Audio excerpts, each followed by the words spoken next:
بسم اللہ الرحمن الرحیم نحمدہ ونصلی علی رسولہ الکریم صلی اللہ تعالی علیہ وآلہ وسلم الحمدللہ رب العالمین والعاقبۃ للمتقین والسلام علی سید المرسلین وعلی آلہ وصحبہ اجمعین اما بعد، حضرت غوث العظم سید عبدالقادر جیلانی رحمۃ اللہ علیہ کے جو بیانات اور آپ کے جو پرہیزگاری کے بارے میں آپ کی جو رائے تھی، آپ کے جو حکم تھے، یہ سب آپ نے گزشتہ گفتگو میں سنا۔ اس مرتبہ آپ کے پاس جو آپ کی درسات جو تھے، الگ الگ درس تھے، اس کے بارے میں بیان کر رہے ہیں کہ آپ نے آگے جو پرہیزگاری کے بارے میں بیان کیا تھا، جس میں جو شخص ایسی چیزوں سے پرہیزگاری نہیں اپنائے گا، اس کی پرہیزگاری مکمل نہیں ہو سکتی۔ یعنی جو گزشتہ وقت سلسلے میں پرہیزگاری کے بارے میں بیان کیا تھا، اس مرتبہ آپ کو کچھ شکر کے بارے میں آپ کے بیانات کی گفتگو کریں گے۔ شکر کے معاملے میں یہ ہے کہ اللہ اپنے شکر کا ادا کرنے والے بندوں کو نیکی بتاتا ہے، ہمیشہ نیکی عطا کرتا ہے۔ شکر کا بدلہ شکر ہی ہے، جس طرح برائی کا بدلہ برائی ہے۔ شکر کے یہ بھی معنی ہے کہ نیکی کے ساتھ یاد کرنے والے وہ بھی نیکی کے ساتھ ہمیشہ اپنے پرانے اور تازے بیانوں کو یاد کیا جائے۔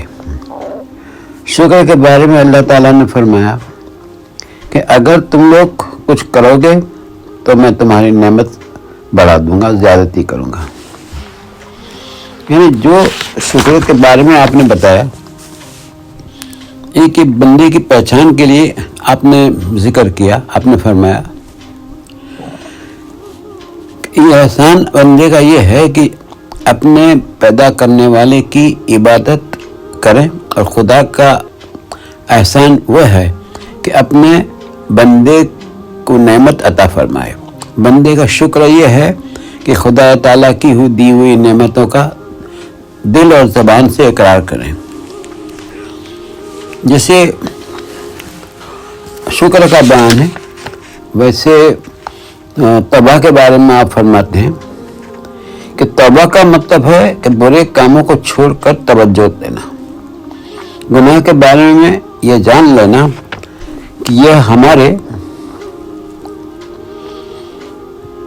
جان لینا ضرور ہے کہ اللہ تعالیٰ اور جنت سے دور کرنے والی چیز ہے، اور وہ بھی جان لینا کہ گناہوں کا جو درج ہے وہ اللہ کے قرب اور جنت میں داخل ہونے کا سبب ہے۔ اللہ تعالیٰ نے ارشاد فرمایا ہے کہ اے ایمان والو، تم اللہ کی طرف بڑھو اور توبہ کرو، یہ تمہارے گناہوں کو معاف کر دے گا اور ایسی جنت میں داخل کرے گا جس کے نیچے نہریں بہتی ہوگی۔ دوسری جگہ فرمایا کہ تم میری طرف جھکو اور برے خواہش کو چھوڑ دو، اور تم ایسا کرنے سے آخرت میں اپنا مقصد پا سکو گے اور زندگی گزار سکتے ہیں۔ یعنی توبہ کی اہمیت بھی اس قدر ہے کہ بعض صحابہ کرام نے اور تبع تابعین سے بیان کیا ہے کہ یہ کام